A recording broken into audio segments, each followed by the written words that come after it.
And welcome to easy spoken English Kanchi. இன்னைக்கு லெசன்ல நம்ம ஒரு இன்ட்ரெஸ்டிங் டாபிக் தான் பார்க்க போறோம். நிறைய ஸ்டூடெண்ட்ஸ் என்கிட்ட பர்சனலி கேட்குற ஒரு டவுட், இது ஒரு கொஸ்டின் அப்படின்னு சொல்லலாம். என்ன பார்த்தீங்கன்னா, நம்ம நிறைய நேரம் ஒர்க்ல பாஸ் கிட்ட பேசும்போது, இல்லை நம்மளை விட ஹையர் அஃபிஷியல் யார்கிட்டயாவது பேசும்போது கொஸ்டின்ஸ் கேட்கும்போது ரூடா சவுண்ட் ஆகுற மாதிரி எனக்கு ஃபீல் ஆகுது அப்படின்னு ஸ்டூடெண்ட்ஸ் கேட்பாங்க. ஸோ அதை பத்தி தான் இன்னைக்கு லெசன்ல நம்ம பார்க்க போறோம். So without any further delay, let's quickly get into today's lesson. Alright, so இன்னைக்கான லெசன்ல நம்ம டைரக்ட் கொஸ்டின்ஸ் எப்போல்லாம் எங்கெல்லாம் ரூடா சவுண்ட் ஆகும் அண்ட் எப்போல்லாம் எங்கெல்லாம் நம்ம அதை அவாய்ட் பண்ணலாம் அப்படின்றதான் பார்க்க போறோம். ஸோ இப்போ இந்த சென்டென்சஸ் எடுத்துக்கோங்க. நீ ஏன் இங்க வந்திருக்க, நீ இதை எப்போ முடிப்ப, இது எப்படி இருக்கு, அண்ட் நீ ஏன் இங்க வந்திருக்கன்னு நான் தெரிஞ்சுக்கலாமா, நீ இதை எப்போ முடிப்பன்னு சொல்ல முடியுமா. ஸோ ரெண்டாவதா சொன்னதுதான் பொலைட்டா இருக்கு இல்லையா. ஸோ இந்த டைரக்ட் கொஸ்டின்ஸை இன்னொரு சென்டென்ஸ் கூட நம்ம சேர்க்கும் போது, அதாவது தெரிஞ்சுக்கலாமா, சொல்ல முடியுமா, கொஞ்சம் சொல்றீங்களா, இப்படிலாம் நம்ம தமிழ்ல கேட்போம் இல்லையா, அதுதான் இன்னைக்கு இங்கிலீஷ்ல எப்படி பண்றதுன்றத பார்க்க போறோம். இந்த சென்டென்ஸ் பாருங்க. இதை நீ எப்போ முடிப்ப அப்படின்னு கேட்கிறோம். when will you finish this. இதை வந்து நம்ம ஃப்ரெண்டா இருக்காங்க அப்படின்னா நம்ம அவங்க கிட்ட டைரக்டா இந்த கொஸ்டினை கேட்கலாம். ஃப்ரெண்டு தப்பா நினைச்சுக்க மாட்டாங்க, ரூடா இருந்தாலும் பிரச்சனை இல்லை. பட் இதே நம்மளோட காலீக், புதுசா சேர்ந்திருக்கிற ஒரு டீம்மேட், இல்ல நம்ம பாஸ் கிட்ட இந்த மாதிரி சிச்சுவேஷன்ஸ்ல நம்ம யூஸ் பண்ணும்போது when will you finish this அப்படின்ற கொஸ்டின் கொஞ்சம் ரூடா சவுண்ட் ஆகலாம், ரொம்ப ஸ்ட்ரெயிட் அண்ட் டைரக்ட் கொஸ்டினா இருக்கலாம். ஸோ அதை நம்ம இன்னொரு சென்டென்ஸ் கூட சேர்த்து கேட்கும் போது, இதை நீங்க எப்ப முடிப்பீங்கன்னு சொல்ல முடியுமா, இல்ல நான் தெரிஞ்சுக்கலாமா, may I know when you will finish this, இல்லனா can you please tell me when you will finish this, இப்படி சொல்லும் போது ஆட்டோமேட்டிக்கா இந்த கொஸ்டின்ஸ் சாஃப்டாவும் பொலைட்டாவும் சவுண்ட் ஆகுது. கரெக்டா. ஸோ இந்த மாதிரி இன்னொரு சென்டென்ஸ் கூட, இப்போ மே ஐ நோன்னு அது இன்னொரு கொஸ்டினா தான் இருக்கணும்னு அவசியம் இல்லை. இன்னைக்கு எக்ஸாம்பிள்ஸ்ல அதை தான் நம்ம டிஸ்கஸ் பண்ண போறோம். இந்த மாதிரி இன்னொரு சென்டென்ஸ் கூட, அது கொஸ்டின் சென்டென்ஸா இருக்கலாம், இல்ல பாசிட்டிவ் அஃபர்மேட்டிவ் சென்டென்ஸா கூட இருக்கலாம். அது கூட அந்த டைரக்ட் கொஸ்டினை சேர்த்து நம்ம கேட்கும் போது கொஸ்டின்ஸ் வந்து பொலைட்டா ஃபார்மலா இருக்கும். ஓகே. இதுல நிறைய பேர் பண்ற தப்பு என்னன்னா, அந்த டைரக்ட் கொஸ்டினையே அப்படியே இந்த சென்டென்ஸ் கூட சேர்க்கிறது. May I know when will you finish this, can you please tell me when will you finish thisன்றது தப்பு. ஓகே. அந்த டைரக்ட் கொஸ்டினை இன்னொரு சென்டென்ஸ் கூட சேர்க்கும் போது அது பக்கத்துல நம்ம பாசிட்டிவ் ஃபார்ம்ல தான் எழுதணும். யூ வில் ஃபினிஷ்னு, வில் யூ ஃபினிஷ்னு கொஸ்டின் ஃபார்ம்ல எழுதக்கூடாது. ஓகே. சரி, இதே மாதிரி இன்னொரு எக்ஸாம்பிள் பாருங்க. நீங்க எவ்வளவு சார்ஜ் பண்ணுவீங்க, இப்ப யார்கிட்டயாவது course details or any thing, நம்ம ஏதாவது சர்வீஸ் நம்ம வாங்க போறோம் அவங்க கிட்ட இருந்து அப்படின்னா நம்ம இதை கேட்போம், நீங்க எவ்வளவு சார்ஜ் பண்ணுவீங்க.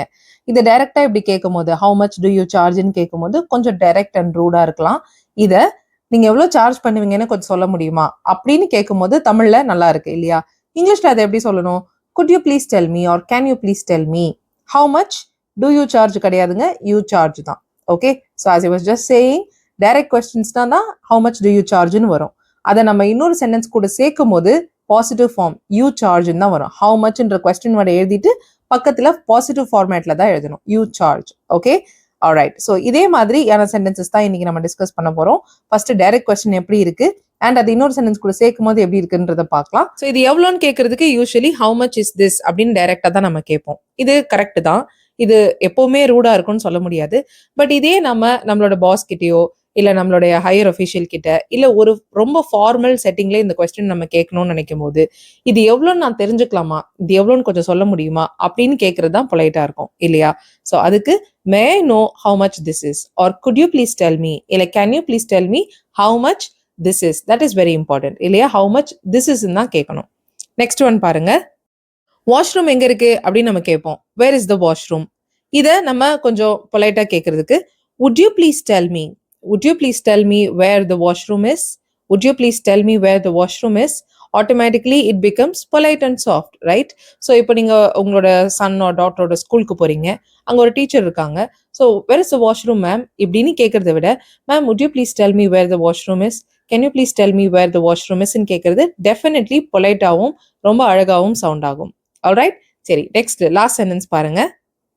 மீட்டிங் எத்தனை மணிக்கு தொடங்குது, what time does the meeting start. இது டைரக்ட் கொஸ்டின். இதை கொஞ்சம் பொலைட்டா கேட்கறதுக்கு மீட்டிங் எத்தனை மணிக்கு தொடங்கும்னு நான் தெரிஞ்சுக்கலாமா. ஓகே. ஸோ ஒரு மீட்டிங் இருக்குன்னா உங்களுக்கு ஒரு அஃபிஷியல் அனௌன்ஸ்மெண்ட்டோ இல்லை மெசேஜோ வருது. ஸோ மீட்டிங் எத்தனை மணிக்குன்னு நான் தெரிஞ்சுக்கலாமா அப்படின்னு கேட்கறது தான் கரெக்டாக இருக்கும். மீட்டிங் எத்தனை மணிக்கு அப்படின்றத விட இதுதான் கரெக்டாக இருக்கும் இல்லையா. May know what time the meeting starts தான். வாட் டைம் மறுபடியும் டஸ் தட் மீட்டிங் ஸ்டார்ட்னு கேட்க மாட்டோம், right. May I know what time the meeting starts. Alright, and here I have added a couple of clips from movies. So அதை பார்த்துட்டு நம்ம discuss பண்ணலாம். Can you tell me why you are here today at this rally? Can you tell me why you are here today at this rally? Excuse me, could you please tell me where the office is? Excuse me, could you please tell me where the office is? So first கிளிப்பில் can you tell me why you are here today at this ரேலின்னு சொன்னாங்க. கரெக்டாக? அப்படின்னா இன்றைக்கி இந்த ரேலிக்கு நீங்கள் ஏன் வந்திருக்கீங்கன்னு என்கிட்ட சொல்ல முடியுமா அப்படின்னு அர்த்தம். Next one, could you please tell me where the office is. Office எங்கே இருக்குன்னு கொஞ்சம் சொல்ல முடியுமா அப்படின்னு நம்ம கேட்போம் இல்லையா, அதுதான் இப்படி சொல்லியிருக்காங்க. ஸோ இப்போ இந்த could you please tell me, can you tell மீக்கு பதிலாக வேறு என்னெல்லாம் யூஸ் பண்ணலான்னு பாருங்கள். Could you tell me, can I ask, do you mind telling me, do you mind telling me, I was wondering. இதெல்லாம் ரொம்ப காமனாக நேட்டிவ் ஸ்பீக்கர்ஸ் யூஸ் பண்ணுறது. ஓகே, ஸோ நெக்ஸ்ட் டைம் உங்களோட கொஸ்டின் ஐயோ ரூடாக இருக்கே அப்படின்னு நீங்கள் நினைக்கும் போது இந்த மாதிரி சென்டென்சஸோடு சேர்த்து யூஸ் பண்ணி பாருங்கள். டெஃபினட்டாக ரூடாக சவுண்ட் ஆகாது. Thank you, and hopefully this was an informative and useful lesson. Thank you so much for watching this lesson till the very end. I'll see you all in the next video. Till then, take care and bye.